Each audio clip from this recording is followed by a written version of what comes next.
Clonagem. Você sabe o que é clonagem? Clonagem é produzir cópias idênticas de alguma coisa. É fazer uma cópia geneticamente exata dela, como a ovelha Dolly, por exemplo, onde a partir de uma ovelha adulta foi produzida uma outra ovelha idêntica. Mas quando falamos de clonagem de DNA, estamos falando de algo mais simples que a clonagem de organismo.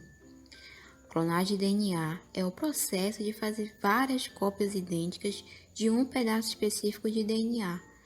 Num procedimento típico de clonagem de DNA, o gene ou outro fragmento de DNA de interesse, talvez um gene para uma proteína humana de interesse médico, é primeiramente inserido numa peça circular de DNA chamada plasmídio. Bom, e agora? Nós vamos ver como é feita essa cópia idêntica do DNA e qual é a sua utilidade. Para que isso aconteça, é necessário o uso de um plasmídio recombinante, que é uma molécula de DNA circular que está presente nas bactérias, e é esse plasmídio que é usado no processo de clonagem. E além do plasmídio, é necessária também de uma molécula de DNA, como o trecho no qual se deseja clonar. Vamos supor, por exemplo, que queremos clonar o gene que condiciona a produção da insulina, que é um importante hormônio que atua no transporte da glicose para dentro das células. Esse gene vai ser inserido no plasmídio, mas para isso é preciso fazer cortes em região específica desse plasmídio. E como pode ser feito esse corte? O corte vai ser feito usando as enzimas de restrição, que vão cortar esse plasmídio reconhecendo uma região específica nessa molécula. E as mesmas enzimas serão usadas para cortar o DNA, onde a região reconhecida pelas enzimas de restrição vai delimitar o gene para a insulina. E a partir desse corte nós vamos ter um plasmídio aberto, pronto para receber a molécula de DNA que também foi cortada. E como eles vão se ligar?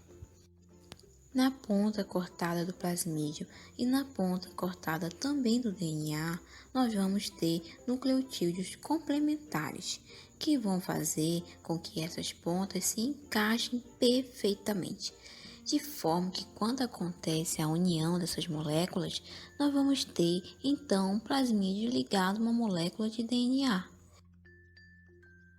E isso só acontece devido aos nucleotídeos que estão na ponta, produzidas pelas enzimas de restrição. Além disso, essas pontas são seladas por uma enzima chamada ligase, que vai atuar como se fosse uma cola. Só lembrando que esse processo todo mostrado aqui acontece dentro de um tubo. E aí nós vamos ter o plasmídio recombinante, que é simplesmente um plasmídio ligado a outra molécula de DNA. E posteriormente, esse plasmídio vai ser inserido em uma bactéria, onde essa bactéria vai se multiplicar muito rápido. E isso acontece por meio de cultivo. E cada nova bactéria vai ter uma cópia do plasmídio recombinante, contendo então uma cópia idêntica do gene para a insulina. Ou seja, ocorreu a clonagem desse gene. Desta forma aqui, o plasmídio atua como carreador da molécula de DNA e é chamada de vetor.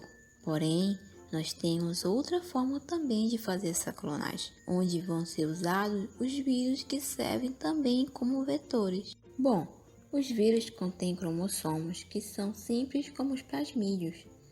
No caso do fago lambda, os seus cromossomos são muito bem mapeados, onde nas extremidades do cromossomo estão localizados os genes essenciais para o vírus que estão relacionados aí com a sua multiplicação.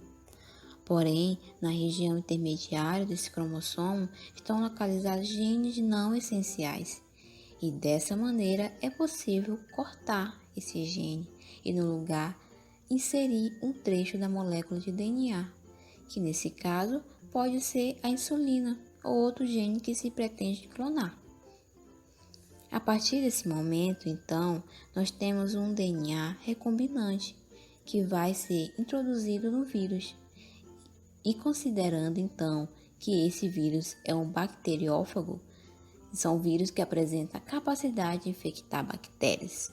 Então, ele vai usar a maquinaria de uma célula bacteriana para se multiplicar.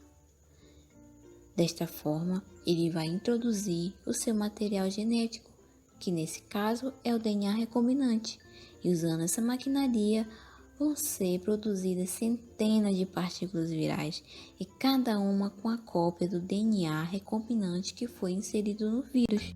Espero que vocês tenham entendido. Muito obrigada!